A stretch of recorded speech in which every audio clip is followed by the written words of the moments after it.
Welcome back to Lena's Romantasy collection. Grab your goggles and check your fuel gauge because we're heading into the Wasteland. Today's story is The Warlord's Cargo. If you're looking for a gritty, dystopian romance that packs a punch, this is it. If you love massive, silent alphas who communicate primarily in growls, heroines who have zero survival instincts but maximum sass, and the he hates everyone but her trope, you are home. I want to know. If a dystopian apocalypse happened tomorrow, would you be the warlord or the scavenger? Let me know in the comments. Don't forget to subscribe and ring the bell. If you don't, the lichens might smell your fear. Now, start the engine. We're going for a ride. Chapter 1. The Shiny Trap. The first rule of the Scorchlands was simple. If it shines, it's a trap.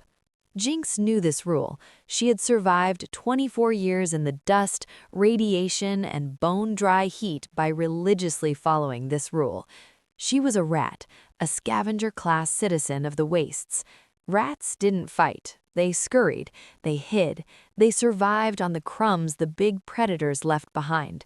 But looking at the massive, chrome-plated war rig parked in the shadow of a collapsed concrete overpass, Jinx decided that rules were meant to be broken. "It's beautiful," she whispered, her voice raspy from the dry air. She adjusted her scratched goggles, squinting through the red haze of the afternoon sun. The rig was a mechanical beast. It had 6 wheels, tires the size of a small hut, reinforced armor plating that gleamed like a mirror, and a turret mount on top. It sat there, completely unguarded, looking like a diamond in a pile of coal. "Jackpot!" Jinx grinned, her cracked lips stretching wide. She slid down the sand dune, her worn boots kicking up clouds of red dust. Her heart hammered against her ribs. This wasn't just scrap metal. This was a ticket out of the dead zone. This was a ticket to the green zone, where the water didn't taste like sulfur and the air didn't burn your lungs. She reached the driver's side door. It was so high up she had to jump onto the running board just to reach the handle. She tugged, locked. "Amateur," she scoffed softly. She pulled a rusted hairpin from her messy, dust-colored bun and jammed it into the lock mechanism. She closed her eyes, feeling the tumblers. Wiggle, twist, click. The heavy steel door groaned open. A wave of cool, conditioned air hit her face, smelling of rich leather, old spice, and something darker, like ozone and danger. Jinx didn't hesitate. She hopped into the driver's seat. The leather swallowed her small frame. Her feet barely touched the pedals. "Okay, baby," she crooned, reaching under the dash. She pulled out a bundle of wires, her fingers dancing with practiced ease. "Come to mama." She stripped 2 wires with her teeth and sparked them together. The engine roared to life.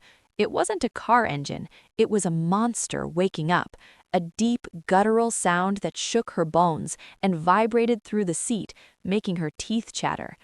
"Yes!" Jinx cheered, pumping a fist in the air. "Goodbye, poverty. Hello, indoor plumbing." She reached for the gear stick, ready to peel out and leave her miserable life behind. Suddenly, the passenger door was ripped open. Not opened, ripped. Jinx froze. The desert heat flooded back into the cab, instantly killing the cool air. A hand the size of a dinner plate reached in. It didn't grab her. It grabbed the dashboard and squeezed, the reinforced plastic crunching like paper. "You," the voice growled. It was low, terrifying, and sounded like rocks grinding together in a blender. "Are in my seat." Chapter 2. The Beast. Jinx slowly turned her head. Her neck creaked with tension. Standing in the open doorway was the largest thing she had ever seen on 2 legs. He had to be at least 7 feet tall, blocking out the harsh sun and casting a long, terrifying shadow over her. He was clad in black tactical armor that looked like it had been chewed on by a grinder. His skin was a deep bronze, covered in scars and tribal tattoos that seemed to move when he flexed, but it was his face that made Jinx's bladder feel suddenly very weak. High cheekbones, a jawline sharp enough to cut glass, and eyes that weren't human. They were gold, glowing vertical slit gold, a lichen, a Prime Alpha, the top of the food chain, the kind of monster mothers told their children about to make them behave. "Hi," Jinx squeaked. The Alpha stared at her. He didn't blink. He leaned into the cab, his massive shoulders filling the space. He sniffed the air near her neck, his nostrils flaring. "You smell like grease," he rumbled, his voice vibrating in her chest. "And bad decisions." Jinx swallowed hard. Her hand inched toward the door handle on her side, hoping he wouldn't notice. "It's a signature scent," she stammered. "Look, I didn't know this was yours. There was no property of terrifying wolfman sign anywhere." "It is a war rig," he said dryly. "The sign is the .50 caliber machine gun on the roof." He reached out. Jinx flinched, squeezing her eyes shut, expecting to be ripped in half. This was it. She was going to be lunch. Instead, he grabbed her by the back of her utility vest, lifted her out of the driver's seat like she was a kitten, dangling her in the air. Her legs kicked uselessly. He didn't throw her out. He deposited her onto the passenger seat with a surprisingly gentle thud. "Buckle up," he ordered. Jinx blinked, confused. "Excuse me?" "I said, buckle up, rat," he growled. He climbed into the driver's side. The entire truck dipped significantly under his weight. He adjusted the seat, pushing it back as far as it would go, and his knees still brushed the dashboard. "You started the engine," he said, shifting the massive gear stick with a clunk. "Now we drive." "Wait," Jinx panicked, pressing her back against the door. "I'm not going with you. You're a prime. You eat people like me for snacks." The Alpha stared at her. His golden eyes swept over her small, dusty form. A corner of his lip curled up. It wasn't a smile. It was a warning. "I am not hungry," he said. He paused for a terrifying second. "Yet." He stomped on the gas. The war rig surged forward, tires spinning in the red sand, launching them onto the broken highway and straight into the wasteland. Chapter 3. The Hostage Mechanic. "I have rights," Jinx shouted over the roar of the engine. She crossed her arms, trying to look imposing. It was hard to look imposing when you were 5'0" and sitting next to a mountain of muscle and fur-suppressed rage. "I have a schedule," she continued, bluffing. "I have a very sharp screwdriver." She brandished her tool, the rusty tip pointed at his armored bicep. The Alpha glanced at the screwdriver. Then he glanced at her face. He looked bored, insultingly bored. "My name is Leo," he said simply. He kept his eyes on the horizon, steering the massive rig with one hand. "I don't care what your name is," Jinx snapped. "Let me out. Stop the truck." "No." "Why? You clearly don't need me. You're you." "My fuel injector is jammed," Leo said. He didn't shout, but his deep voice cut through the engine noise effortlessly. "The secondary valve is stuck. My hands are too big to fix it without ripping the engine apart. Yours are tiny." Jinx looked at her grease-stained hands. "My hands? What kind of creep are you?" "Small hands," Leo repeated. "Rat hands. You fix the truck's injector flow. I don't throw you out the window at 80 miles per hour. That is the deal." Jinx lowered the screwdriver. Her survival instincts were finally kicking in. "You promise not to eat me?" "I told you, not hungry." Jinx bit her lip. She looked out the window. The endless red dunes of the Scorchlands were blurring by. If he threw her out now, she'd die of exposure in a day, or the sand vipers would get her.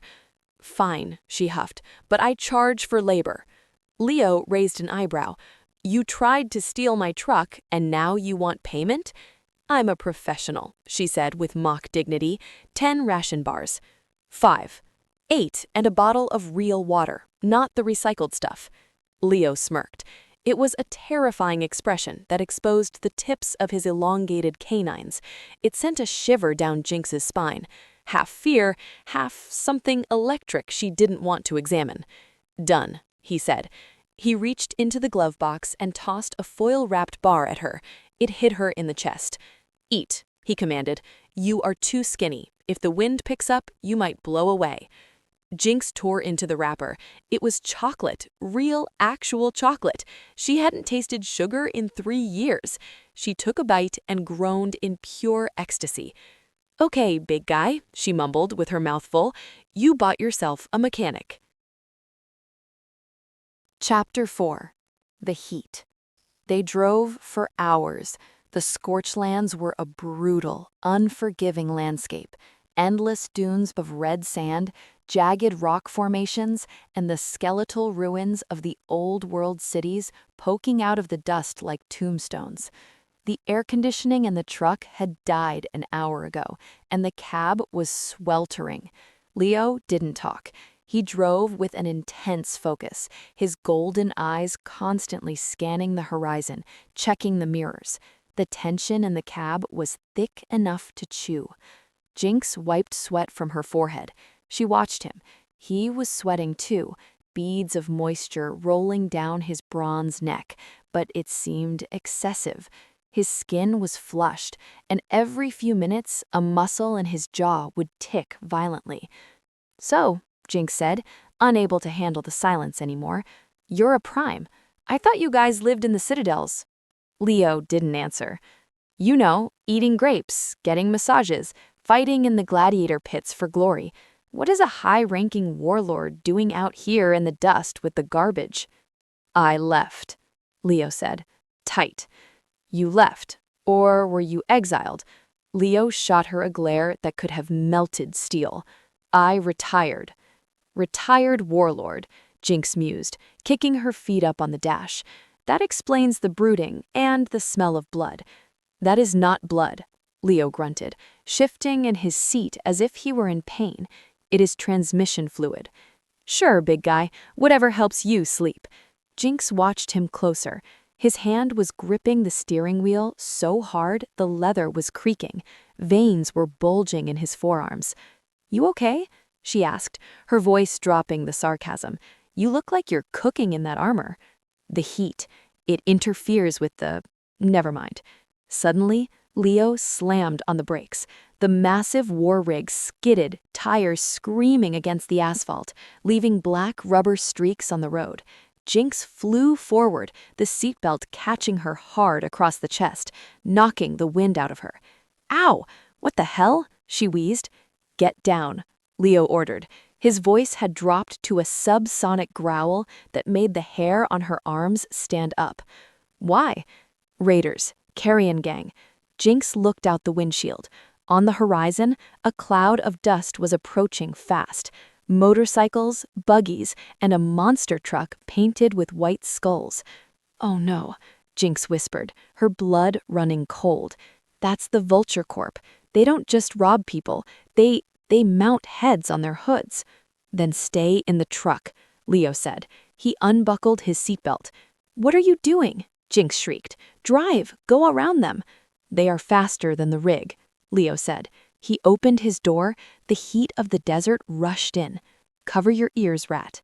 Chapter 5. Violence. Jinx did not cover her ears.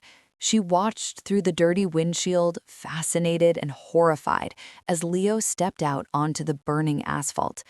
He walked to the middle of the road. He didn't have a gun. He didn't have a sword. He just stood there, rolling his massive shoulders, cracking his knuckles. The raider convoy screeched to a halt 50 yards away. 6 spiked motorcycles and a rusted monster truck. A dozen men jumped out, swinging chains, pipes, and machetes. They were screaming, high on chems and adrenaline. "Nice truck," the leader, a man with a metal jaw, screamed. "Hand over the keys and the girl, and we'll make it quick." Leo let out a roar. It wasn't a human shout. It was a primal, booming sound that shook the glass of the windshield. It silenced the raiders instantly. Then he moved. It was a blur. For a man of his size, he moved with terrifying speed. He covered the distance in seconds. He caught the first raider, a guy swinging a bat, by the throat. Leo didn't even slow down. He just threw the man.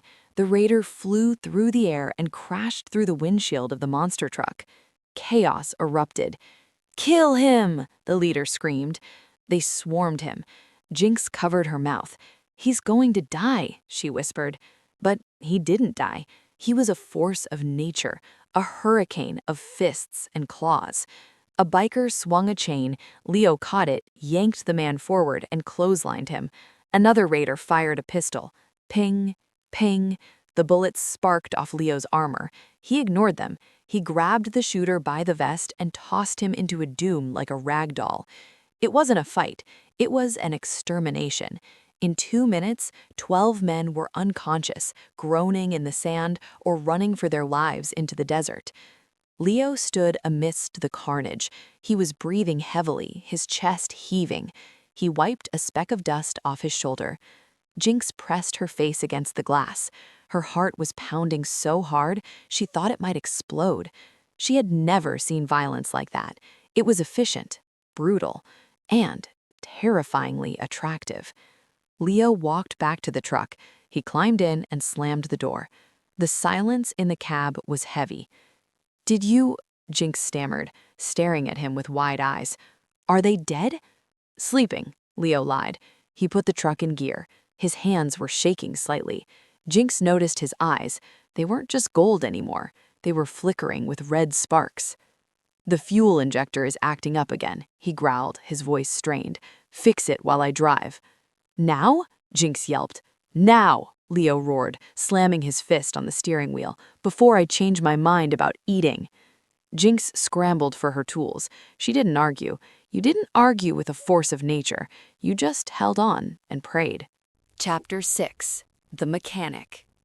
"You know," Jinx shouted, her voice whipped away by the wind, "this is a gross violation of workplace safety standards."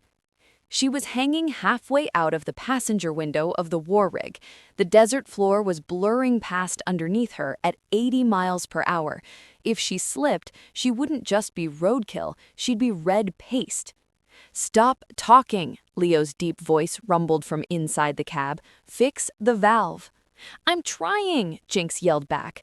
She had one hand gripping the side mirror for dear life and the other jammed into the exposed engine access panel on the hood. The heat coming off the engine was blistering. Her knuckles were already scraped and bleeding, covered in black grease. "I need a wrench," she screamed over the roar of the wind. A massive hand reached out the window, holding a wrench. Jinx grabbed it. "If you fall," Leo said, sounding surprisingly calm given they were hurtling through a wasteland, "I will catch you." "That's not comforting," she shrieked. "Just keep the wheels steady." She leaned further out. The wind tore at her clothes. Her goggles were splattered with oil. She found the secondary release valve. It was rusted shut. She jammed the wrench in and hauled on it with all her strength. "Come on, you piece of junk," she gritted out. The metal groaned. Suddenly, the valve gave way with a sharp hiss. A cloud of steam erupted, blinding her for a second. "Jinx!" Leo roared. I'm good. She twisted the final bolt. The engine's roar smoothed out instantly, transitioning from a coughing sputter to a deep, healthy purr. The vibration in the chassis settled. "Done!" Jinx pulled herself back into the cab, panting. She was covered in soot, oil, and sweat. Her heart was doing gymnastics in her chest. "That," she wheezed, wiping her forehead and leaving a black smear across her face, "was the stupidest thing I have ever done." Leo looked at her. He took his eyes off the road for a full 3 seconds. His golden gaze traveled over her messy hair, her heaving chest, and lingered on the smudge of oil on her cheek. His nostrils flared slightly, inhaling deeply. "Good job," he said softly. The praise hit her harder than the wind had. He reached into the glove box and tossed her a water bottle. Jinx caught it. She froze. It was sealed, clear, pure. Not the recycled gray sludge they sold in the shantytowns. This was pre-war quality. It was worth more than gold. "Payment," Leo said, turning back to the road. Jinx cracked the seal and drank greedily.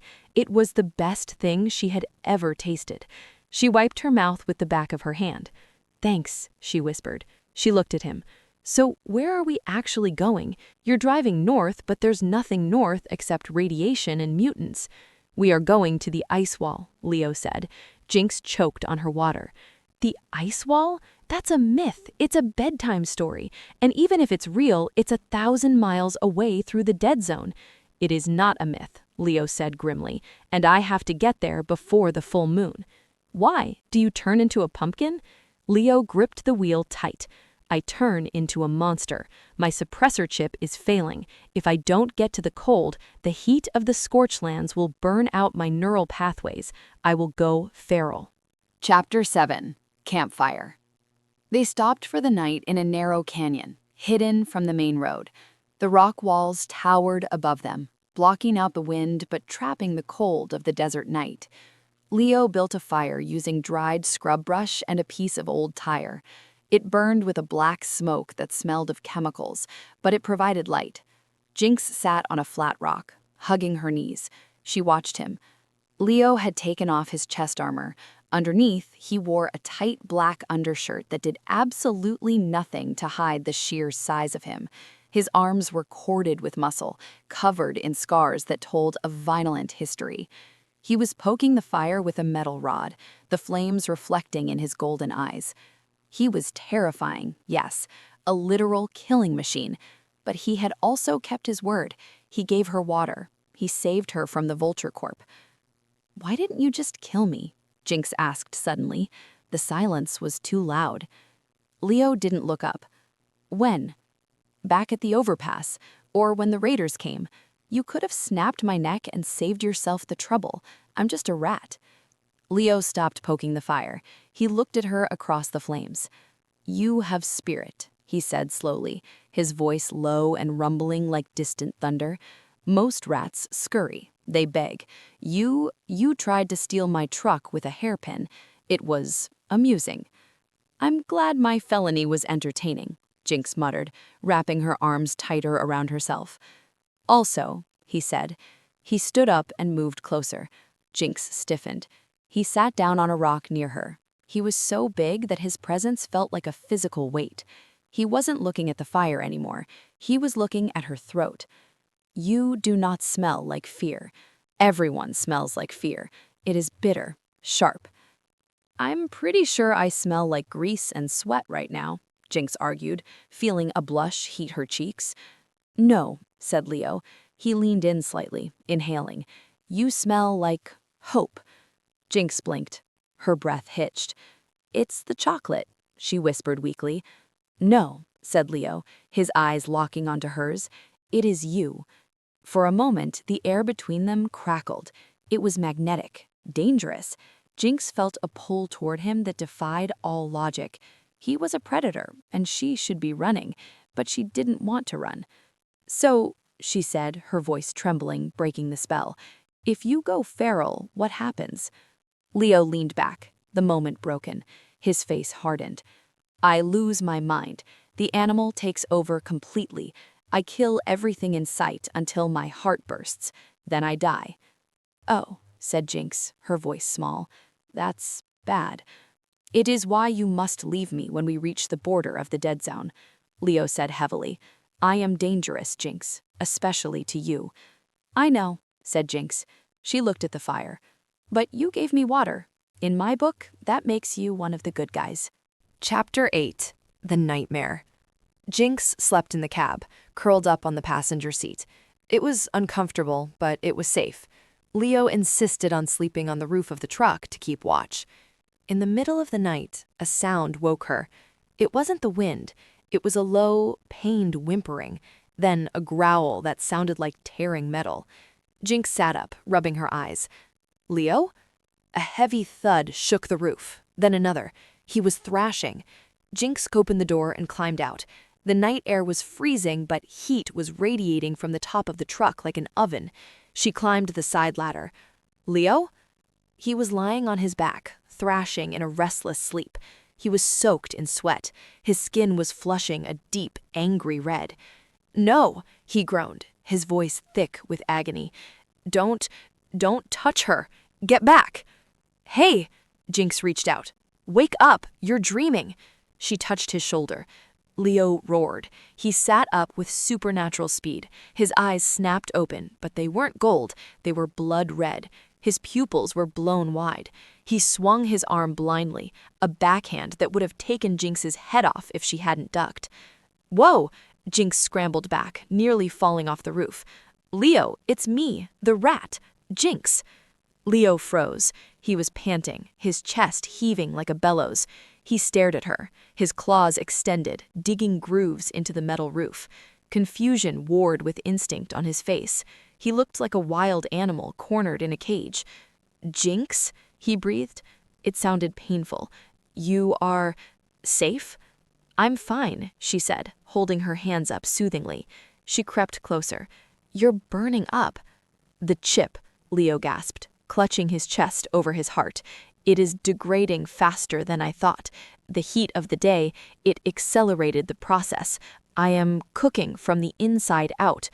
We need to cool you down, Jinx said, panic rising in her throat. She looked around. There was no water to spare. The desert was dry as a bone. The wind, Leo managed to say. He flopped back down, his strength failing. Airflow. Drive. Fast. Me? Drive? I stole it. I didn't say I could drive it well. That thing is a tank. Drive, Leo roared, his eyes flashing red again. A spasm of pain arched his back. Or I will kill you. Jinx didn't argue. She scrambled down the ladder. Okay, don't eat me. Chapter 9. The Driver. Jinx threw herself into the driver's seat. It was still adjusted for Leo, so she had to practically lie down to reach the pedals. She yanked the lever to adjust the seat, sliding it forward until her knees hit the dash. Okay, baby, work with me, she prayed. She turned the key. The engine roared. She grabbed the gear stick, which was the size of her forearm, and shoved it into first. The gears ground horribly. Sorry, she yelled. She stomped the gas. The war rig lurched forward, nearly stalling, then caught. They rumbled out of the canyon and back onto the highway. Driving the war rig was nothing like hot-wiring a buggy. It fought her. The steering wheel had no power assist. Turning it required her entire body weight. The suspension was stiff. Every bump in the road sent a shockwave through her spine. How are you doing up there, big wolf? She yelled out the window, shifting into fourth gear with a grunt of effort. Faster, came the weak growl from the roof. Jinx floored it. The speedometer climbed. 60, 70, 90. The wind howled around the cab. She drove like a woman possessed, dodging potholes and wreckage. Her arms burned. Her eyes watered from the strain, but she didn't slow down.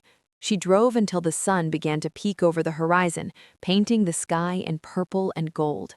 When she finally pulled over, her arms were shaking so badly she couldn't unbuckle her belt. The engine idled, ticking as it cooled. There was movement on the roof. Leo swung down. He landed on the sand with a heavy thud. He looked exhausted. His skin was pale and dark circles bruised his eyes, but the red was gone. His eyes were gold again. You drive like a maniac, he said, leaning against the doorframe. I drive with style, Jinx corrected. She opened the door and practically fell out. Her legs were jelly. She stumbled. Leo moved instantly. He caught her before she hit the ground. His large hands gripped her waist, steadying her. For a moment, she was pressed against his chest armor. He felt like a rock wall, solid, immovable. He didn't let go immediately. You saved me, he murmured into the top of her hair. His voice was rough, stripped of its usual arrogance. I just drove, she whispered, too tired to be sassy. No, Leo said, his grip tightening slightly. You could have run when I was incapacitated. You could have taken the supplies and left me to burn. He pulled back to look at her face. You stayed. Jinx looked up at him. I'm not good at walking, she deflected. Leo didn't smile, but his eyes softened. Thank you, rat. Chapter 10. The Hunters. They weren't the only ones heading north. A day later, the landscape had changed from red sand to gray, jagged rock. The air was getting cooler, but the danger was heating up. Dust, Leo said abruptly. He was driving again. He was watching the rearview mirror with intensity. Jinx looked back. 3 distinct trails of black smoke and dust were rising behind them, miles back, but closing in. Reavers. Leo spat the word like a curse. Elite hunters from the Citadel. They want me back. Why? Jinx asked. You said you're defective. Why chase a broken weapon? I am not defective, Leo said, his jaw tightening. I am a prototype, the only prime capable of independent thought. The others just follow orders. I questioned them. And they didn't like that, Jinx guessed. They want to dissect my brain to see where the obedience programming failed, Leo said matter-of-factly. Then they will incinerate the rest. Gross, Jinx shuddered. Okay, can we outrun them? On the flats, yes, but they have air support. As if on cue, a buzzing sound filled the air. A drone, sleek and black, swooped down from the clouds. It had a red laser eye that scanned the truck. Get down, Leo barked. He didn't swerve. He grabbed a sawed-off shotgun from a holster on the dash. He rolled down the window. Without even looking, using only his lichen hearing to track the buzz, he fired. Boom! The drone exploded in a ball of fire and plastic, raining debris onto the road. Nice shot, Jinx cheered. That was a scout, Leo said grimly. He tossed the empty gun into the back. They know exactly where we are now. Missiles will be next. We need to hide, Jinx said, scanning the horizon. There, look at the east. A wall of darkness was building in the distance, a massive sandstorm churning with lightning. If we drive into that, they lose visual, Jinx said. Their sensors won't work in the static. A sandstorm that size will strip the paint off the truck. It could shred the tires, maybe even our skin. It's the storm or the missiles, Leo, Jinx yelled. Make a choice. Leo looked at her. He looked at the hunters closing in behind them. He looked at the wall of death to the east. Do you trust me? Jinx asked, her hand hovering over his on the gear stick. Leo looked at her hand. Then he met her eyes. Against my better judgment, yes, he growled. Then hold on to your tail, Jinx said. Leo spun the wheel. The war rig drifted sideways, tires screaming, and plunged straight towards the storm. Chapter 11. The Storm. The sandstorm was not just weather. It was a wall of red fury. When the war rig punched through the outer wall of the storm, the world instantly went dark. The sound was deafening, like a million stones being thrown against a tin roof all at once. The massive vehicles shuddered, wind buffeting it so hard it felt like they were at sea during a hurricane. I can't see, Jinx yelled, her knuckles white on the panic handle. The windshield was a sheet of swirling red opacity. Use the radar, Leo barked, pointing a clawed finger at a glowing green screen embedded in the dash. Follow the topography lines. This thing has radar? I thought it was just a really fancy radio. Jinx stared at the green grid. It showed the terrain ahead. Dunes, rocks, drop-offs. She had to trust the machine. Okay, left, hard left. Leo spun the wheel. The truck drifted. Sand sprang high enough to coat the windows. Suddenly, the radar blipped. A red dot appeared right next to them. Contact, Leo growled. A massive shape loomed out of the dust cloud to their right. A Reaver buggy, equipped with thermal goggles and reinforced roll bars, had followed them into the madness. It slammed into the side of the rig with a metallic crunch. Jinx screamed as the cab jolted. They're insane! They are dedicated, Leo corrected. He unbuckled his seatbelt. What are you doing? Jinx shrieked. Do not open that door. Maintain course, Leo ordered. Keep us on the ridge. He kicked the door open. The wind howled, sucking the air out of the cab. Leo didn't hesitate. He launched himself out of the moving truck and into the blinding dust. Leo! Jinx watched in the side mirror, terrified. Through the swirling red haze, she saw a shadow land on the hood of the Reaver buggy. Leo was a monster in the storm. He punched through the Reaver's reinforced windshield like it was sugar glass. He ripped the steering wheel out of the driver's hands and tossed it into the wind. The buggy swerved violently, hitting a rock. It flipped, tumbling end over end until it vanished into the dark heart of the storm. A second later, a heavy weight landed on the war rig's running board.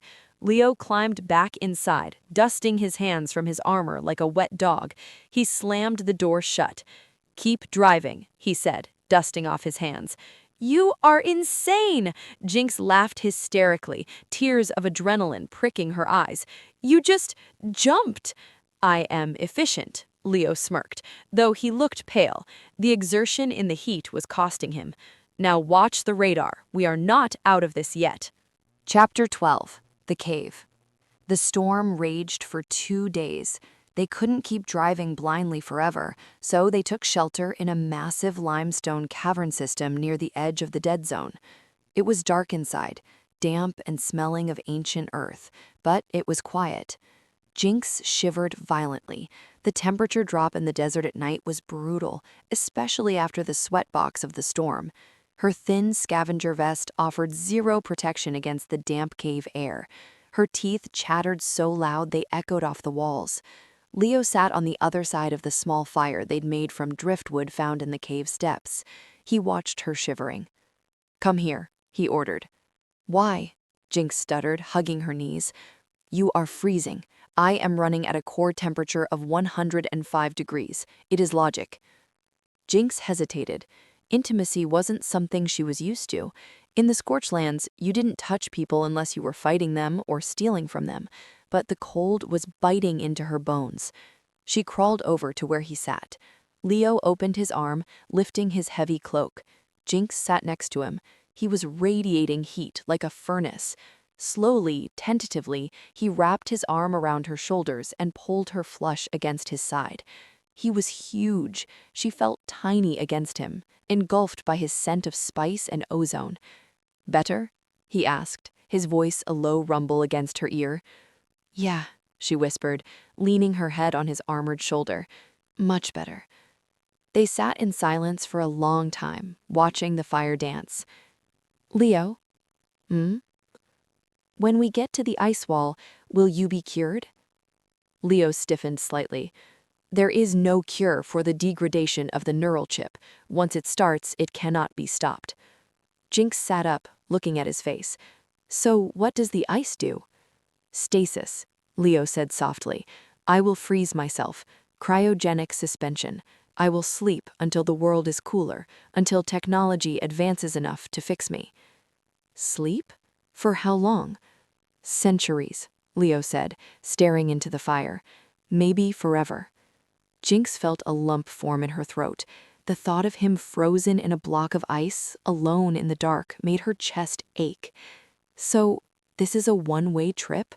You're going to die?" "It is better than going feral," Leo said grimly. "Better than losing my mind and hurting you." "That sucks," Jinx said angrily, blinking back tears. "That's a terrible plan." "It is the only plan I have." He looked down at her. "And it ensures you are safe." Chapter 13. The Ambush. They left the cave when the storm finally broke. The world outside had changed. The red sand was gone, replaced by jagged gray slate and black volcanic rock. They had reached the dead zone, the border to the north. "Once we cross the Razor Bridge," Leo said, pointing to a narrow suspension bridge spanning a massive chasm, "we are in the North Territory. The Reavers won't follow us there.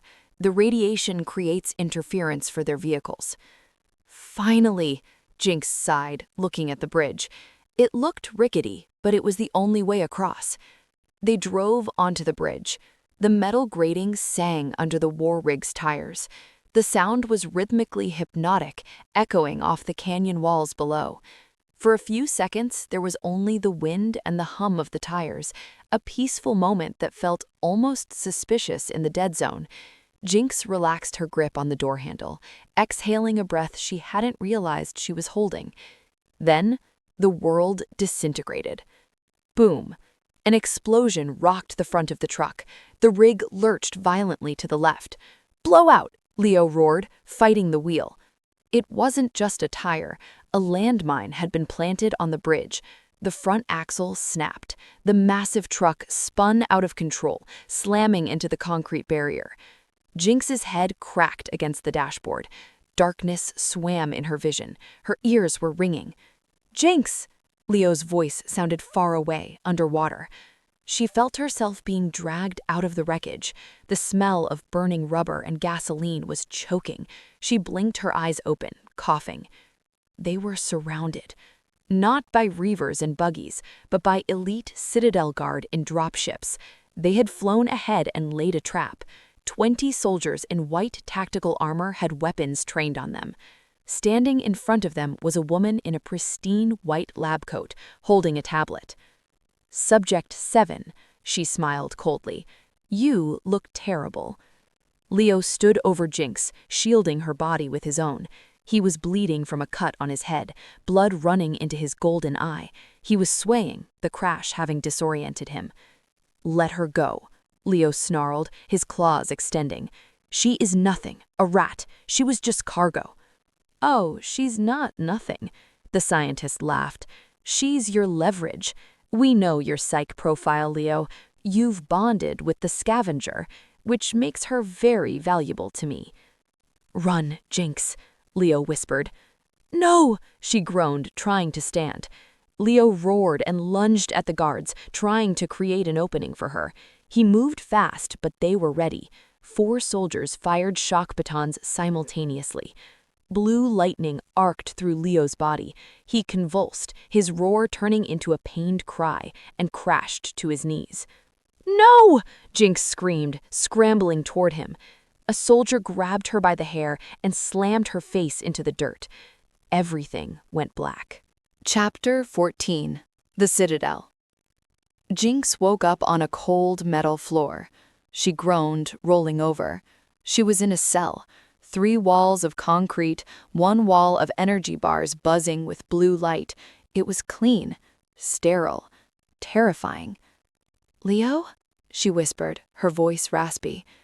"I am here." His voice came from the cell directly next to hers. She couldn't see him through the wall, but she could hear the strain in his breathing. "Are you okay?"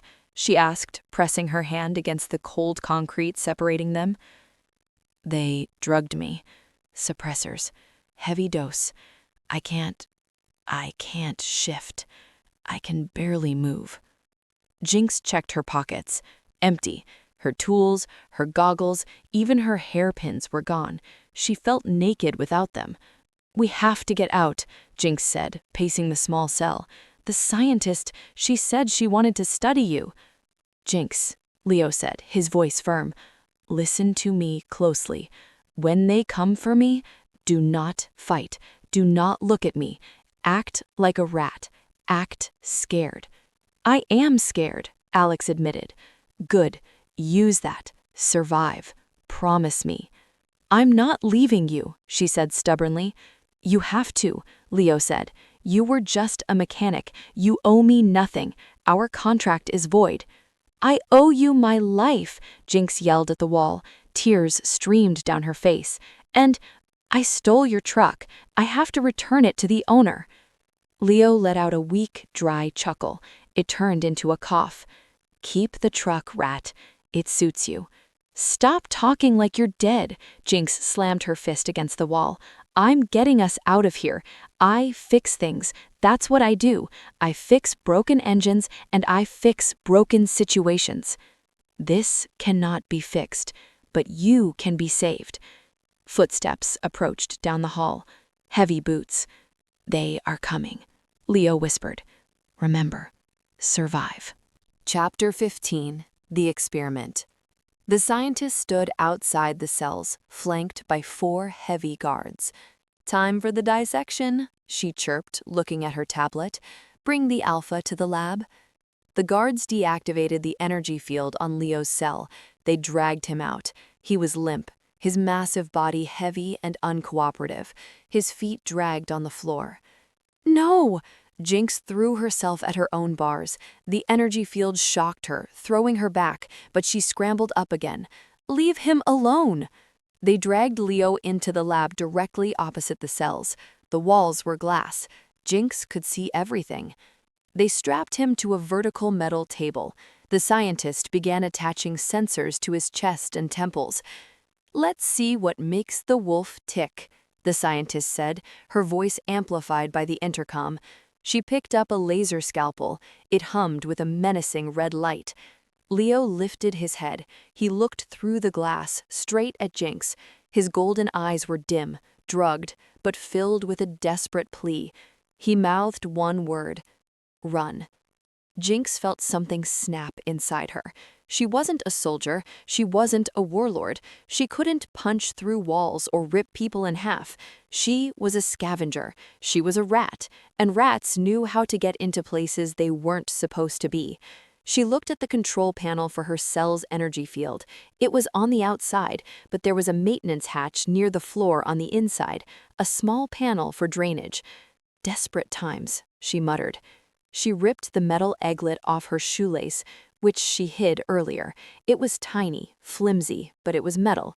She jammed it into the screw of the maintenance panel. She turned it with agonizing slowness. Half a turn, slip. Half a turn. Come on, she hissed. Inside the lab, the laser scalpel touched Leo's chest. A wisp of smoke rose. Leo screamed.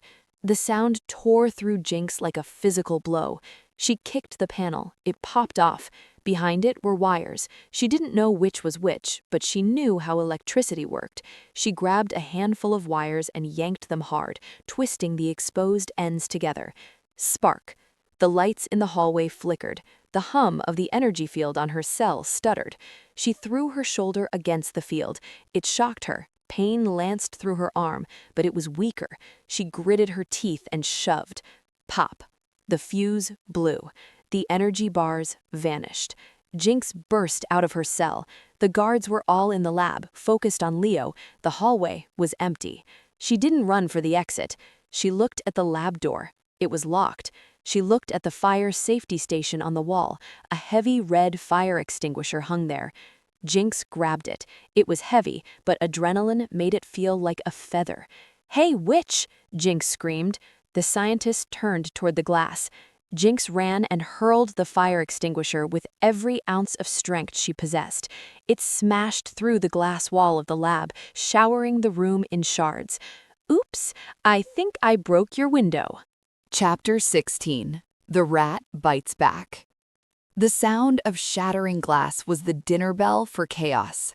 Jinx climbed through the broken window frame, ignoring the shards that snagged her vest. The lab was in disarray. The guards were turning, weapons raised, but they were confused. They expected a warlord rescue team, not a 5'0" girl wielding a fire extinguisher like a warhammer.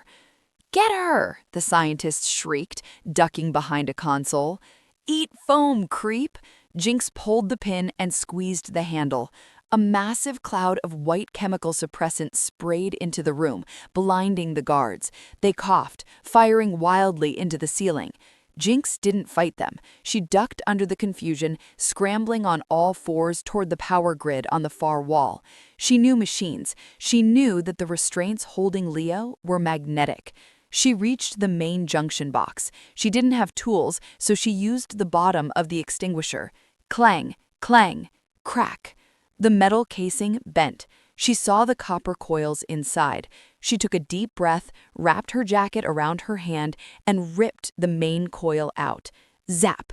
A spark threw her backward, singeing her hair, but the lights in the lab died instantly. The magnetic locks on the vertical table disengaged with a heavy thud. "Leo!" Jinx scrambled up in the darkness, lit only by the red emergency strobes. She fumbled with the leather straps at his wrists. He was slumped forward, heavy and burning hot. "Wake up, big wolf," she pleaded, her fingers shaking. "We're leaving. I'm not paying for the labor, but we're leaving." Leo's head snapped up. He didn't look at her. He looked at the guards who were stumbling in the smoke. A low, vibrating sound started in his chest, a sound so deep it rattled Jinx's teeth. "Run," Leo rasped. His voice wasn't his anymore. It was layered, distorted. "I just got here," Jinx argued, undoing the last buckle. Leo fell forward, catching himself on his hands. He ripped the sensors off his chest, tearing skin with them. He stood up. He seemed to grow larger in the shadows, his muscles swelling as the adrenaline burned through the suppressors. He turned to look at Jinx. The gold was gone from his eyes. They were glowing crimson red, a pure, unadulterated killing rage. "Leo, no!" Jinx whispered, stepping back. "Don't go feral." "Too late," the monster snarled. Chapter 17. The Massacre. What happened next was a nightmare in strobe light. Leo didn't fight like a soldier. He fought like an apex predator unleashed in a nursery. He moved faster than the human eye could track. A guard raised a rifle. Leo didn't dodge. He lunged. A sickening crunch, and the guard was thrown across the room. The scientist screamed, trying to run for the door, but the door was jammed. Jinx dove under a heavy steel desk, covering her head with her arms. It was a cacophony of violence, snarls, screams, the sound of tearing metal and breaking bone. Leo was a whirlwind of claws and fury. He was unstoppable. The drugs that were supposed to sedate him had only stripped away his humanity. Then silence fell. The only sound was heavy, wet breathing. Jinx peeked out from under the desk. The lab was destroyed. The guards were gone. The scientist was unconscious in the corner. In the center of the room stood Leo. He was covered in blood, none of it his own. His claws were fully extended, dripping. He was scanning the room, his head twitching, looking for movement, looking for prey. He turned toward the desk. His red eyes locked onto Jinx. He growled, a low, menacing sound, and took a step toward her. He didn't recognize her. To him, she was just another heartbeat to be stopped. "Leo?" Jinx whispered, crawling out. Her legs shook so hard she could barely stand. He roared at her, raising a clawed hand to strike. Jinx didn't run. She didn't have a weapon. She did the only thing she could think of. She stepped into his reach. "Hey," she said, her voice trembling but clear. "It's me, the rat. Small hands, bad driver." Leo froze, his hand hovering inches from her face. His chest heaved. The red light in his eyes flared, fighting for dominance. "Prey," he growled. "Not prey," Jinx said. She reached up. Her small, grease-stained hand touched his blood-spattered cheek. His skin was scorching hot. "Partner, you gave me water, remember?" Leo flinched at her touch. He leaned into her hand, confused. He sniffed. The scent of grease, Old Spice, and chocolate. "Jinx?" he wheezed. The red flickered and died, replaced with a dull, exhausted gold. He collapsed forward. Jinx caught him, buckling under his massive weight, lowering him to the floor. "You stayed," he gasped, his eyes rolling back. "I'm stupid that way," she cried, wiping blood from his forehead with her sleeve. "Come on, big guy, we can't nap here." They fought their way out of the citadel, but it was mostly Jinx dragging a delirious Leo and bluffing. "Biohazard! Contagion leak!" she screamed at a group of confused technicians in the hallway, pointing at Leo's blood-soaked form. "Clear the hall or your skin will melt off." They ran. It worked. Fear was a universal language. They burst out into the vehicle impound lot. The cold air of the dead zone hit them. It helped clear Leo's head slightly. He stumbled, leaning heavily on Jinx, but he was moving under his own power. "Where is it?" Jinx scanned the rows of confiscated vehicles. "Where is my baby?" "Row C," Leo grunted, pointing. There it was, the war rig. It looked battered, the front fender smashed from the bridge crash, but it was still standing. "Hello, beautiful." Jinx kissed the freezing cold door handle. "The axle," Leo muttered. "It was broken." "I'm a mechanic, remember?" Jinx shoved him toward the passenger side. "I can drive on 3 wheels if I have to. Get in." She climbed into the driver's seat. The keys were gone, but that had never stopped her before. She hotwired it in record time. The engine roared to life, sounding angry. "Hang on," Jinx shifted gears. She didn't aim for the gate. The gate was guarded. She aimed for the chain-link fence on the perimeter. "Jinx," Leo warned, seeing her trajectory. "Ramming speed," she yelled. The war rig hit the fence at 60 miles per hour. Metal screamed, sparks flew, and the truck plowed through, bouncing onto the rocky tundra outside the walls.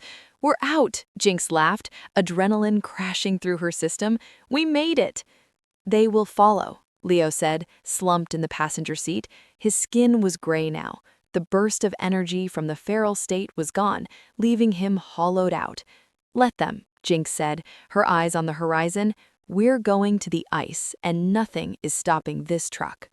Chapter 19. The Ice Wall. They drove for 2 days without stopping. The landscape transformed. The gray rock was swallowed by white. Snow. Real snow. At first it was just patches, but soon the war rig was plowing through drifts 3 feet deep. The temperature plummeted. Jinx was freezing. Her breath came out in white puffs inside the cab. But Leo was getting worse. The heat of the battle and the forced feral shift had accelerated the chip's degradation. He was burning up, hallucinating. He kept muttering about battles from 10 years ago.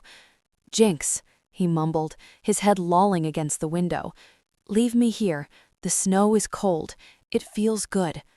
"Shut up," she said through chattering teeth. She wrapped him in every blanket they had scavenged from the back, but he kicked them off.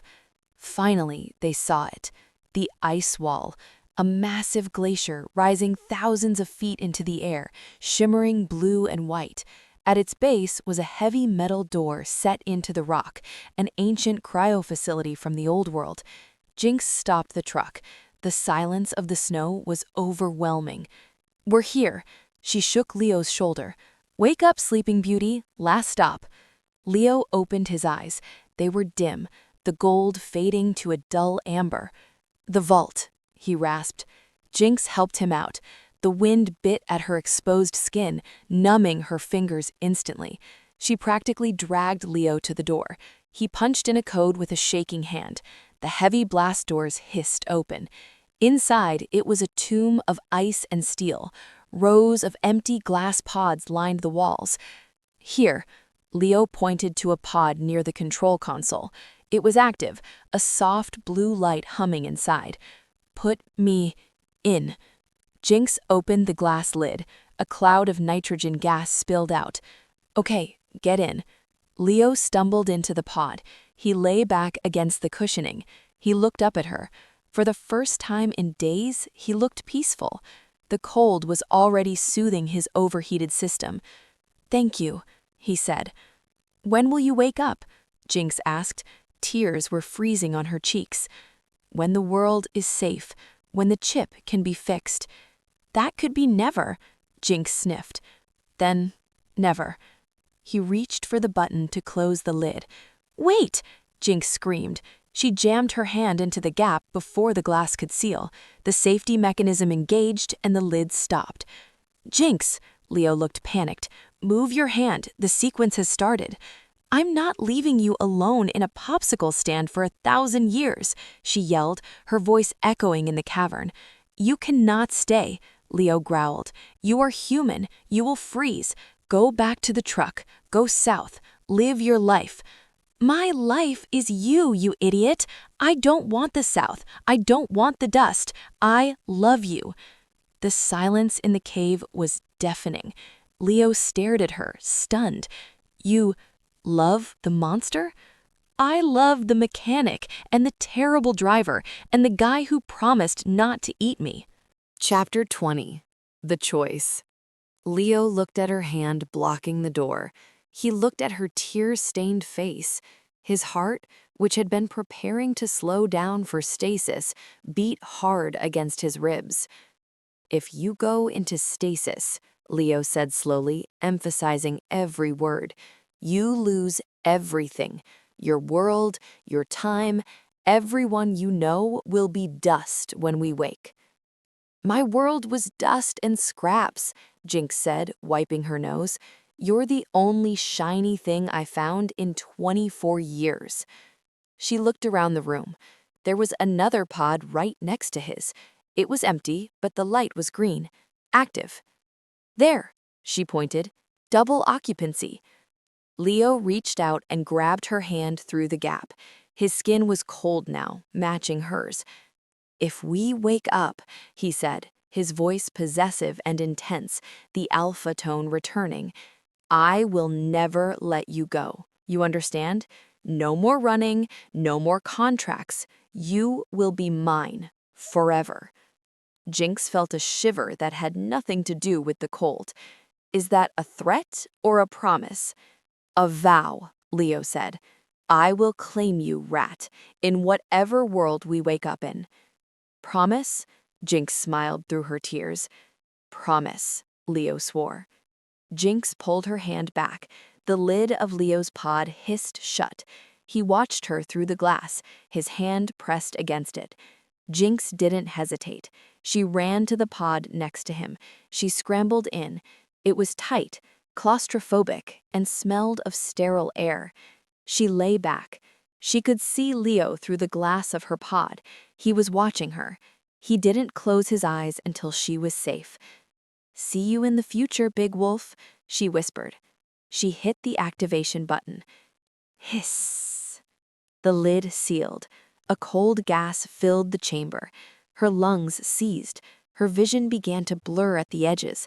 The cold was a heavy blanket, pulling her down, down, down. Sweet dreams, rat, she imagined his voice in her head. Her eyes closed. The ice took them both, and the world outside faded to white. Chapter 21.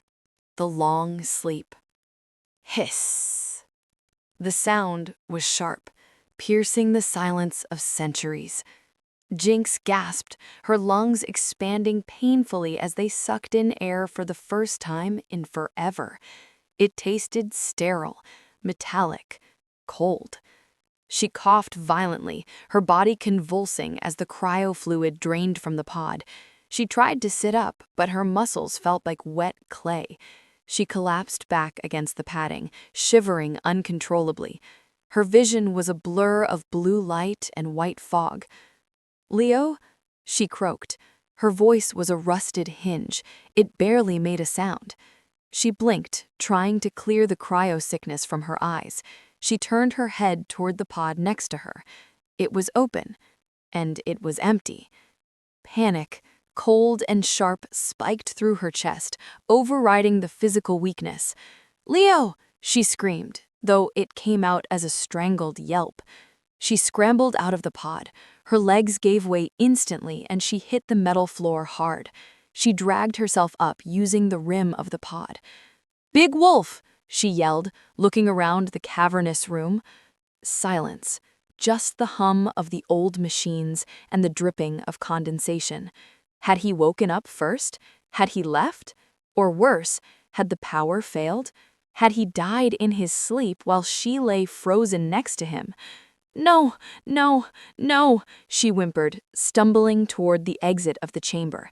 She was wearing only the thin thermal undersuit she had gone in with.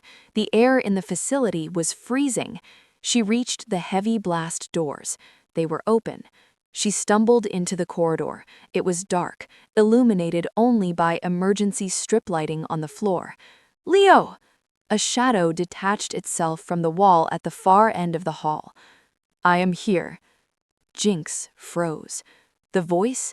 It wasn't the raspy, pained growl of the dying warlord she remembered. It was deep, rich, and resonated with a power that vibrated in the floorboards. The figure stepped into the light. Jinx stopped breathing. Chapter 22. The King of the North. It was Leo, but it wasn't the Leo she knew. The Leo she knew was scarred, exhausted, and constantly fighting the burning fever of degradation. This man was a god. He stood taller, if that was possible. His posture was effortless dominance. The gray pallor of his skin was gone, replaced by a healthy, vibrant bronze. The tribal tattoos on his arms seemed sharper, darker against his skin. But it was his eyes.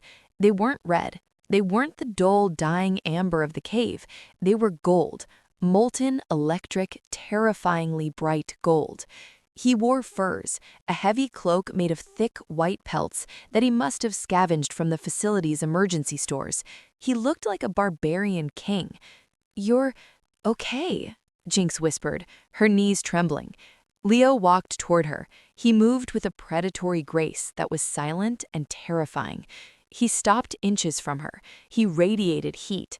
Not the fever heat of sickness, but the healthy, furnace-like heat of a Prime Alpha. The computer says we slept for 300 years, Leo said. His eyes swept over her face, cataloging every inch of her. Jinx swayed. 300? The world healed while we slept, Leo said. And the cold, it worked. My neural pathways reconstructed themselves. He reached out. Jinx didn't flinch, but she held her breath. His hand, large and warm, cupped her face. His thumb brushed her cheekbone. The touch was possessive, heavy. "You waited for me," she said, her eyes filling with tears. "You woke up first." "I woke up 3 days ago," Leo admitted. "I watched you sleep. I made sure your heart kept beating." 3 days? She laughed wetly. "That's creepy, Wolf." "It was necessary," Leo rumbled. "I had to ensure my cargo survived." "I'm not cargo," she whispered, leaning into his touch. "No, you are not." He suddenly swept her up into his arms, lifting her off the cold floor as if she weighed nothing. Jinx gasped, wrapping her legs around his waist and her arms around his neck. "You're freezing," he growled. "We need to get you warm." Chapter 23. The Green World. Leo carried her not to the pods, but up a flight of stairs toward the facility's observation deck. "Where are we going?" Jinx asked, burying her face in the fur of his cloak. He smelled amazing, like snow, pine, and pure male musk. "You need to see," Leo said. He kicked open the door to the observation deck. Jinx prepared herself for the red dust, for the gray skies, for the ruins of the world she had left behind. "Look," Leo said, setting her down on the ledge but keeping his arm firmly around her waist. Jinx looked through the massive bay windows. Her jaw dropped. The scorchlands were gone. Below them, stretching as far as the eye could see, was green. Endless, vibrant green. Forests of massive pine and oak trees covered the valley. A river, crystal blue and sparkling in the sunlight, cut through the landscape like a sapphire ribbon. The sky wasn't choked with smog. It was a piercing, impossible blue, dotted with white, fluffy clouds. It's not real," Jinx whispered, pressing her hand against the glass. "It's a simulation." "It is real," Leo said. "I went outside. The air is clean. You can breathe it without filters. There is game in the woods. Birds." "Birds?" Jinx looked at him. "Real birds, not drones?" "Real birds," Leo smiled. It was a genuine smile, breathtaking and rare. "The radiation is gone, Jinx. The earth fixed itself." Jinx looked back at the forest. Tears streamed down her face. "Everyone I knew, everyone is dead." "Yes," Leo said solemnly. He turned her body so she was facing him. "The rats are gone. The warlords are gone. The reavers are dust." "Then who is left?" Jinx asked, feeling a sudden crushing loneliness. Leo stepped closer, crowding her against the glass. The sun haloed his head. "We are," he said. "We are the ancients now, Adam and Eve of the North." Jinx looked up at him. The fear of the new world melted away, replaced by the intensity of his golden gaze. "Just us?" Jinx whispered. "Just us," Leo vowed. "And I do not plan on sharing." Chapter 24. The Surrender. The air and the observation deck shifted. The wonder of the new world faded, replaced by a tension that had been building for 3 centuries. Leo didn't move away. He moved closer. His thigh pressed between hers. His hand slid from her waist to the small of her back, pulling her flush against his hard body. "Do you remember my promise?" Leo asked, his voice a low purr that vibrated against her chest. Jinx's breath hitched. "Which one? You made a lot of threats." "The vow," Leo corrected. He leaned down, his lips hovering inches from hers. "I said if we woke up, you would be mine. Forever." Jinx looked into his eyes. There was no hesitation there, no conflict, just raw, unfiltered want. "I remember," she whispered. "And?" Leo challenged, his nose brushing hers. Do you surrender, rat? Jinx reached up, tangling her fingers in the thick hair at the nape of his neck. I stopped running a long time ago, Leo. Leo groaned, a sound of pure need, and crashed his lips on hers. It wasn't a gentle kiss, it was acclaiming. It was hungry, desperate, and intoxicating. He tasted of life and power. Jinx opened to him instantly, melting against his armor. He lifted her, walking them backward until her back hit the wall. He pinned her there, his body a heavy, welcome weight. His hands were everywhere, roaming over her curves, learning the shape of her without the barrier of scavenger gear or grease. You are so small, he murmured against her throat, his teeth grazing the sensitive skin there. So fragile, but you hold my entire life. I'm not fragile, Jinx gasped, arching into his touch as his hands slipped under her thermal shirt. His skin was fire against hers. I'm the mechanic. I fix things. You fixed me, Leo growled. He kissed her again, deeper this time, stealing her breath. Jinx felt the world spin.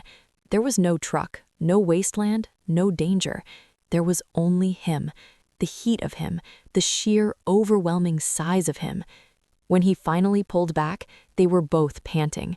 Leo rested his forehead against hers. His eyes were blown wide, swirling with gold and lust.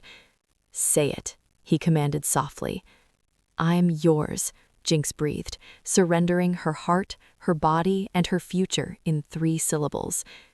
Good, Leo growled, lifting her into his arms again to carry her toward the furs piled in the corner. Because I am never letting you go. Chapter 25. The Biscuit. Later, much later, Jinx lay tangled in the white furs, resting her head on Leo's bare chest. His heart beat strong and steady under her ear, a rhythmic lullaby. She traced a scar on his pectoral muscle with her fingertip. So, she said, her voice sleepy and content. What now? We can't live in a cryo facility forever. No offense to the decor, but it's a little industrial. Leo rumbled a laugh. He ran his hand down her arm, his touch lazy and possessive. We explore, we hunt, we build. We need a vehicle, Jinx said, sitting up. She pulled the fur around her naked shoulders. Walking through that forest is going to be a pain. Leo smirked. He had turned on the power 3 days ago. He pointed toward the far corner of the observation deck, where a security monitor was still flickering. It showed a view of the lower storage bay. Jinx squinted. Then she gasped. There, preserved in a block of ice that had formed from a leaky pipe, was a massive shape. 6 wheels, a turret, chrome that still shone beneath the frost. No way, Jinx whispered. I checked it while you slept, Leo said. The ice preserved it. The battery is dead, the tires are frozen flat, and the fluids are sludge. I can fix that, Jinx said, her eyes lighting up. I can fix anything. I know. Leo kissed her bare shoulder. But first, we need a name for it. You cannot just call it the war rig in a world without war. Jinx thought about it. She looked at the massive, terrifying machine that had brought them together. The machine she had tried to steal. The machine that had become their home. She grinned. The Biscuit, she declared. Leo raised an eyebrow. You want to name a 10-ton armored tactical assault vehicle the Biscuit? You gave me a biscuit, Jinx said, poking his chest. That was the moment I knew you weren't going to eat me. It represents hope and chocolate. Leo sighed, shaking his head, but his eyes were laughing. The Biscuit it is. Get dressed, mechanic. We have work to do. Jinx scrambled up, grabbing her clothes. Shotgun! Driver, Leo corrected, standing up in all his glorious nudity without a shred of shame. You drive, I navigate. That is the new deal. Deal, Jinx beamed. They dressed in the silence of the new world, 2 relic souls ready to carve a path through the green. The warlord and the rat were gone. Leo and Jinx were just getting started. Chapter 26. The Thaw. This is disgusting, Jinx groaned. She was waist-deep in the engine bay of the war rig, now officially christened the Biscuit. The facility's heating system had thawed the ice block, but the truck was a mess. It is necessary, Leo said. He was standing by the workbench, cleaning a massive fuel filter with a rag. He was shirtless again, because apparently shirts were constricting for a Prime Alpha in a warm climate. Jinx wasn't complaining. "The oil has turned into jelly," Jinx complained, holding up a dipstick coated in black sludge, "and the transmission fluid smells like rotten eggs." "Can you fix it?" Leo asked, not looking up. "Can I fix it?" Jinx scoffed, wiping her hands on her trousers. "I can fix anything if you get me the supplies. I need the synthetic lubricant from the facility's generator room," she had earlier scavenged from the facility's maintenance bay, "and a bucket, a big one." Leo walked over. He peered into the engine. "The hoses are brittle. They will burst under pressure." "I'm replacing them with cryotubing," Jinx explained, tapping a clear blue hose she had already rigged up. "It's rated for 0 degrees, so it should handle engine heat. It's a Frankenstein job, but it'll run." Leo looked at her. He leaned down and kissed the top of her greasy head. "You are a genius, Rat." "I prefer automotive sorceress," she grinned. It took them 2 days. 2 days of scavenging parts from the facility, draining sludge, and refilling the beast with high-grade industrial fluids. Finally, the moment of truth came. Jinx sat in the driver's seat. It felt different now. The leather was cold, preserved perfectly. "Ready?" she asked. Leo sat in the passenger seat, his knees pressed against the dash. "Ignition." Jinx turned the key. Chug, chug. Whirr! The starter motor screamed. The engine coughed. "Come on, Biscuit," Jinx whispered, patting the dashboard. "Don't be shy." Roar! The engine caught. A cloud of blue smoke erupted from the exhaust stacks, filling the garage, but the idle settled into a deep, rhythmic thrum. It sounded like a heartbeat, a massive, mechanical heartbeat. "It lives!" Jinx cheered, revving it. The sound echoed off the metal walls. Leo smirked, baring his teeth. "Open the blessed doors." Chapter 27. Into the Green. Driving out of the cave was blinding. Jinx had to slam on the brakes as soon as they cleared the tunnel. The sun wasn't the hazy, red-filtered orb she remembered. It was bright white, hanging in a sky so blue it looked painted. "My eyes," Jinx hissed, shielding her face. "Put these on," Leo said. He handed her a pair of welding goggles they had found. They were dark enough to cut the glare. Jinx slid them on. "How do I look?" "Like a bug," Leo said affectionately. "Drive." The road was gone. The asphalt had eroded centuries ago, replaced by a carpet of thick moss and wildflowers. Jinx put the Biscuit into low gear. The 6 massive wheels chewed up the soft earth, leaving deep tracks in the pristine ground. "It's bumpy," Jinx said, bouncing in her seat as they rolled over a buried boulder. "We are off-road," Leo said, scanning the tree line. His instincts were on high alert. "Keep to the river. It is the clearest path." They drove slowly through the forest. The trees were titans, redwoods that had grown unchecked for 300 years. Ferns the size of cars brushed against the truck's armor. "Look at that," Jinx pointed. A herd of deer, real deer, not mutated 2-headed freaks, lifted their heads from the riverbank. They watched the truck pass with curiosity, not fear. "They have no predators," Leo murmured, watching them. "They do not know to run." "Are we predators?" Jinx asked softly. Leo looked at her. He reached across the console and took her hand. "We are travelers, but if something threatens you, yes, I become the predator." Jinx squeezed his hand. The world was beautiful, but it was also alien. The silence of the Scorchlands was gone, replaced by the constant chirping of birds and the rustle of wind in the leaves. It was sensory overload. "Where are we going?" asked Jinx. "South," Leo said. "We follow the river. We find a place where the mountains meet the valley, a defensible position, a home." Chapter 28. The Apex Predator. They stopped at noon to check the tires. The ancient rubber was holding up, but the rough terrain was taking a toll. Jinx hopped out, stretching her legs. The air was sweet, smelling of pine resin. She walked down to the river to fill their canteens. "Stay close," Leo called from the truck, where he was checking the turret mount. "I'm 10 feet away, Mom," Jinx rolled her eyes. She knelt by the water. It was clear and cold. She saw fish darting in the shallows. "Unbelievable," she whispered. Snap. A twig broke behind her. It wasn't a small snap. It was the sound of a small tree being crushed. Jinx froze. She turned slowly. Emerging from the dense brush was a bear, but not a normal bear. This thing was the size of a minivan. Its fur was matted with moss and vines, acting as natural camouflage. Its claws were as long as Jinx's forearm. It sniffed the air. It looked at Jinx. It let out a huff that smelled like rotting meat. "Leo!" Jinx screamed, scrambling backward. The moss bear roared and charged. Boom! A gunshot rang out. The bear skidded, a spray of dirt erupting near its paw. It wasn't hit, but the noise startled it. Leo leapt from the top of the truck. He landed between Jinx and the beast. He didn't have a gun. He had a metal crowbar he'd been using on the turret. "Get back!" Leo roared at the bear. His voice was louder than the animal's. He expanded his chest, his golden eyes flashing.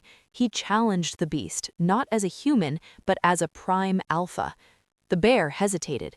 It had never seen a creature like Leo.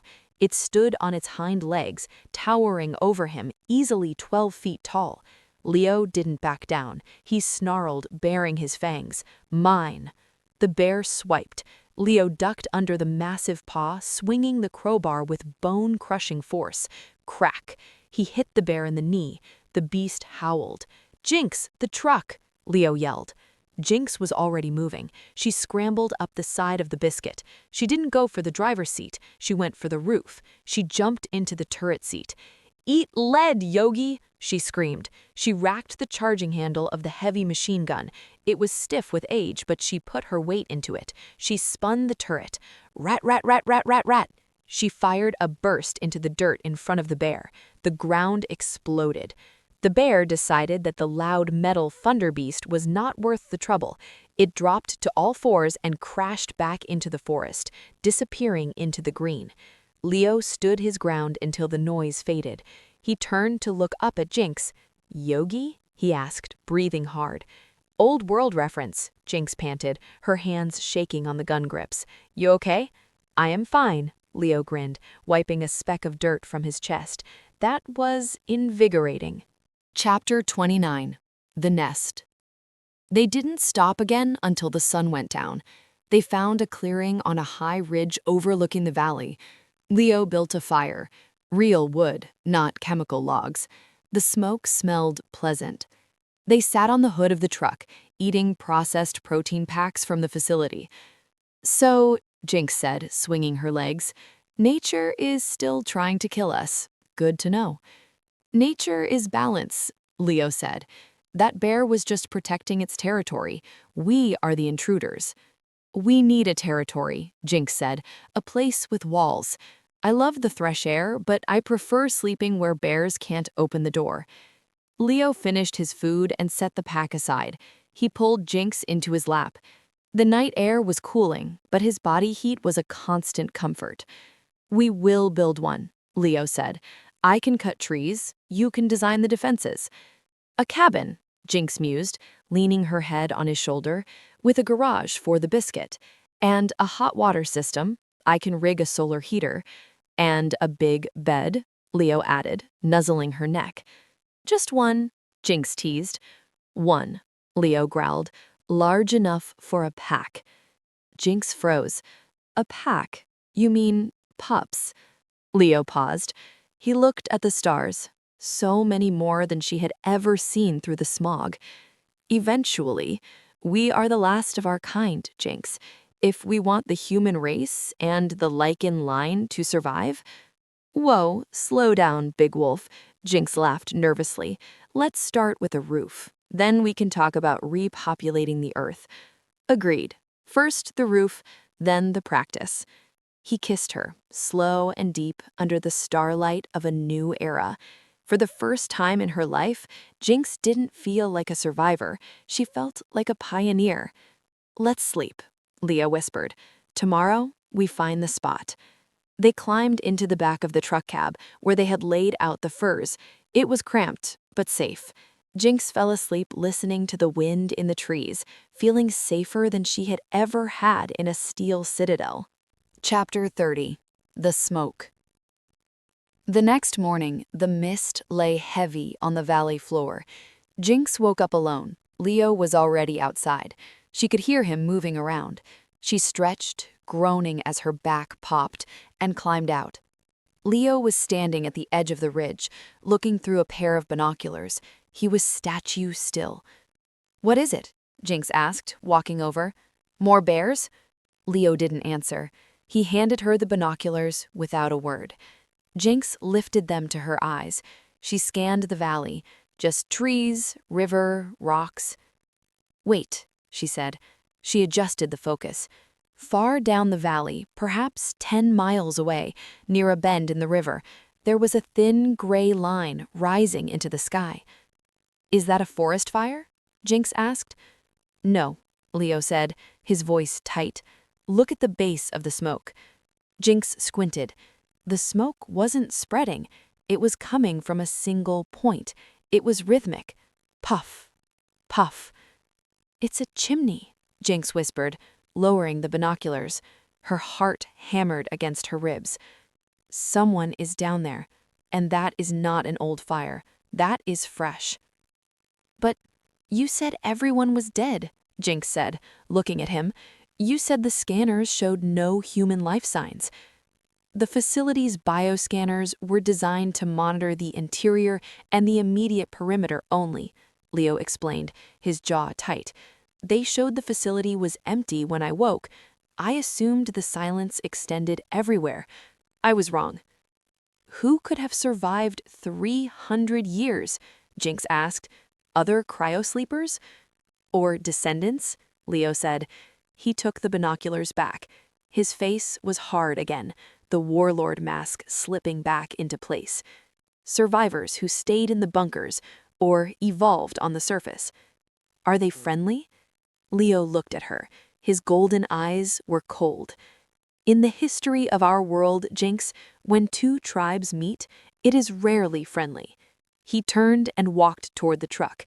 "Pack up. We are going to say hello." Jinx looked back at the thin wisp of smoke. It had looked like a peaceful morning a minute ago. Now that smoke looked like a warning signal. She ran to the truck. "Shotgun," she yelled, realizing she might actually need the shotgun this time. Chapter 31. The Approach. "Park the truck," Leo ordered. They were a mile out from the source of the smoke. The forest here was dense, ancient trees creating a canopy that blocked out most of the sun. "Why?" Jinx asked, easing the biscuit to a halt between two massive oaks. "We have an armored tank. Why are we sneaking around like thieves?" "Because," Leo said, checking the straps on his armor, "if they are hostile, a 10-ton war rig crashing through their living room is a declaration of war. We go on foot. We assess, then we decide whether to say hello or drive away." "Fine," Jinx sighed, killing the engine. The silence of the woods rushed back in. "But I'm bringing the stun baton." They moved through the undergrowth. Leo moved like a ghost despite his size, his feet finding silent purchase on the moss. Jinx tried to mimic him, but mostly just stepped on crunchy twigs. "Shh," Leo hissed, reaching back to steady her. "I'm trying," she whispered back. "I'm a mechanic, not a ninja." They reached the edge of the tree line. Below them, in a natural cul-de-sac formed by the river bend, was a settlement. It wasn't a ruin, it was new construction.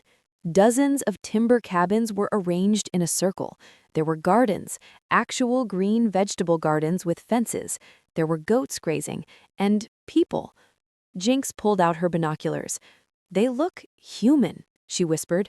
"No mutations, no cybernetics, just people in tunics."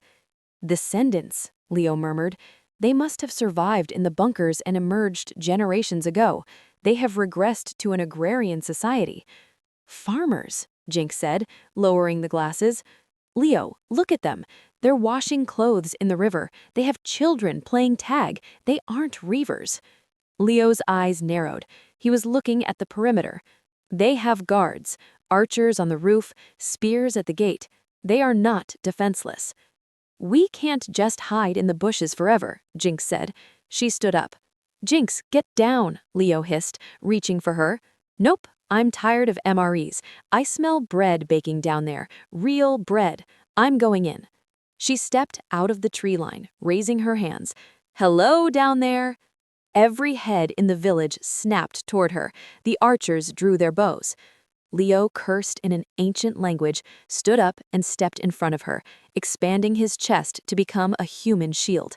So much for the element of surprise, he growled. Chapter 32. The First Contact. The villagers didn't shoot. They stared. Seeing a girl in strange, grease-stained tactical gear was one thing. Seeing a 7-foot-tall bronze giant with glowing gold eyes standing behind her was another.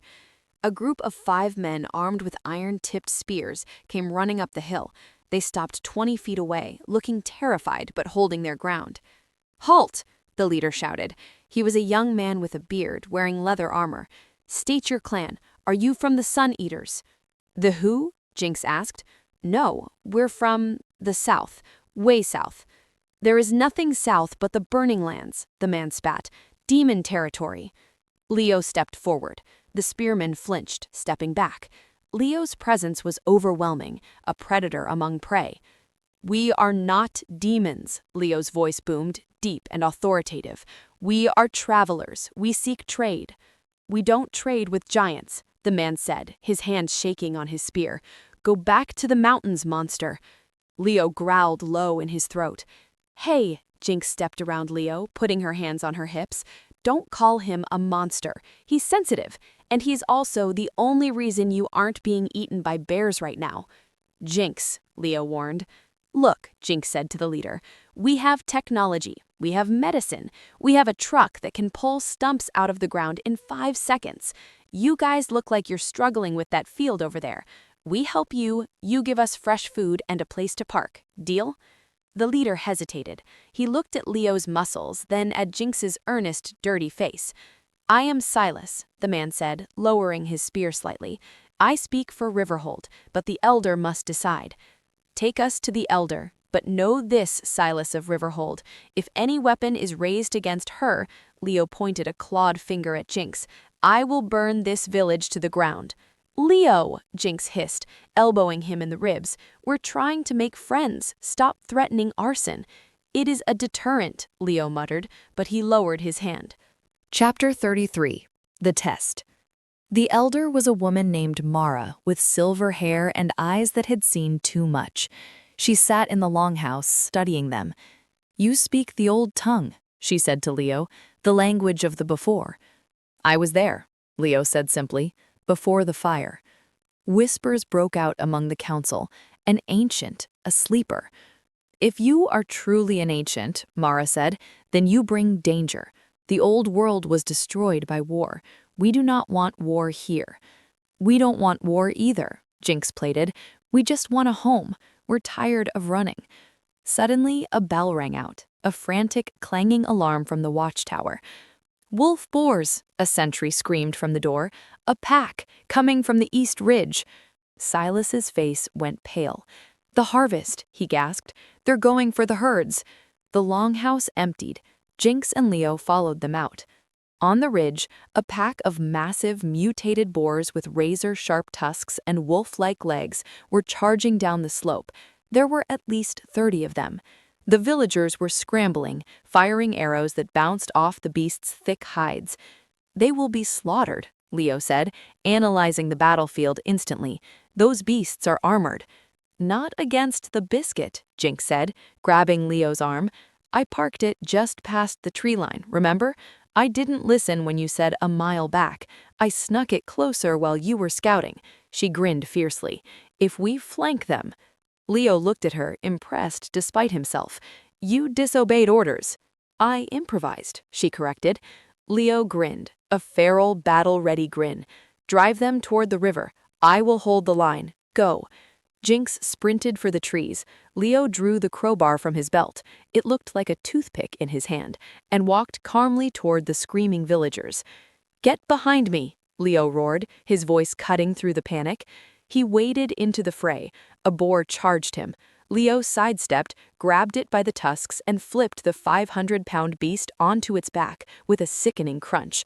Then a roar echoed from the trees. Not an animal roar, an engine roar. Honk, honk! The biscuit burst through the tree line, Jinx leaning on the horn. She drifted the massive rig sideways, turning it into a wall of steel, cutting off the boar's retreat. She flicked the high beams on, blinding them. "Dinner is served, boys," she yelled out the window.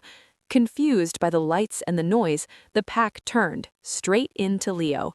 It was a massacre. Between the warlord's fury and the villagers rallying behind him, the pack was decimated in minutes. Chapter 34. Roots. The sun set over Riverhold, but the mood was not fearful. It was celebratory. A massive feast was being held in the square. Roast boar was on the menu. Jinx sat on a log, holding a cup of fermented berry juice. She watched Leo. He was surrounded by the village men. Silas was gesturing wildly, reenacting how Leo had suplexed a boar. Children were daring each other to go touch Leo's armor. For the first time since she met him, Leo didn't look like a weapon. He looked like a leader, a protector. He was laughing at something Silas said, his guard down.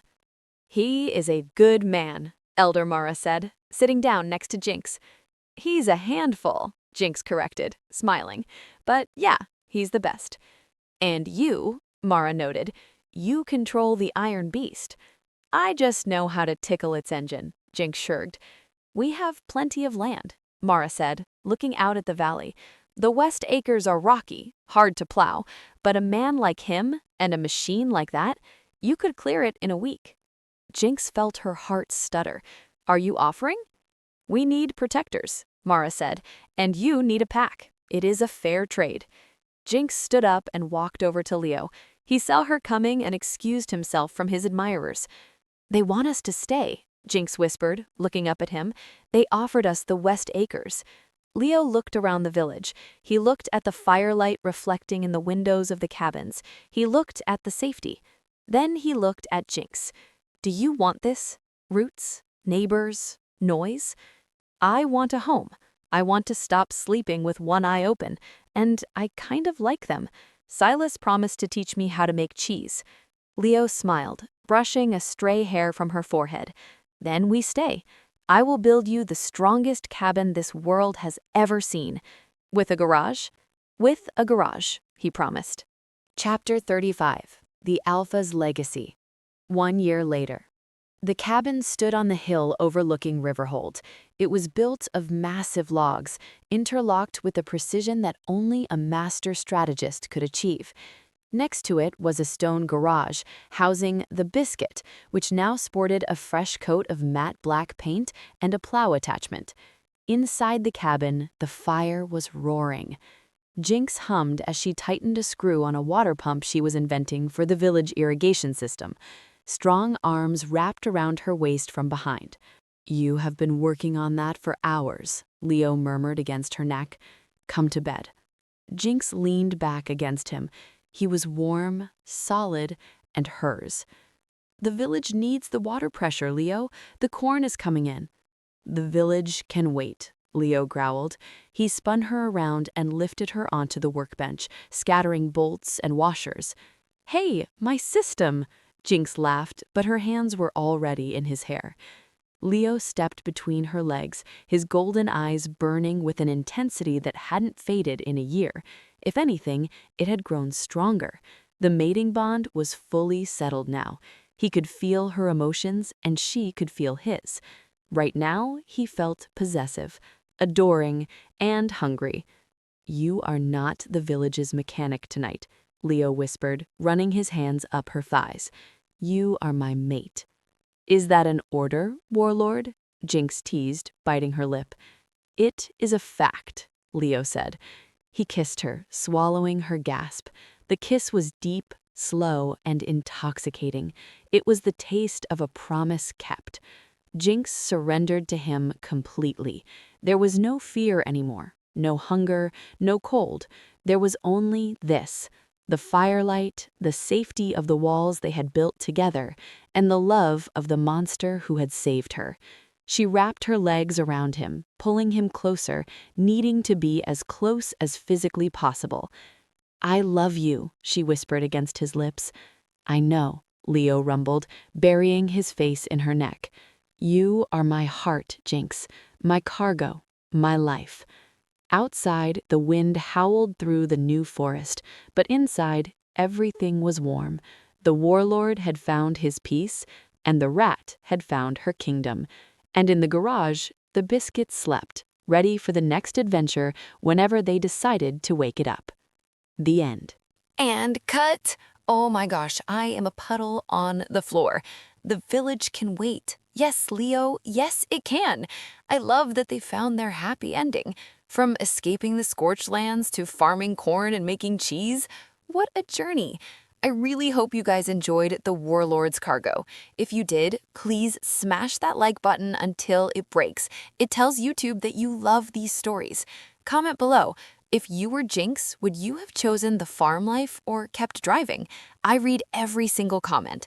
Thank you for listening to Lena's Romantasy collection. I'll see you in the next story. Stay tuned.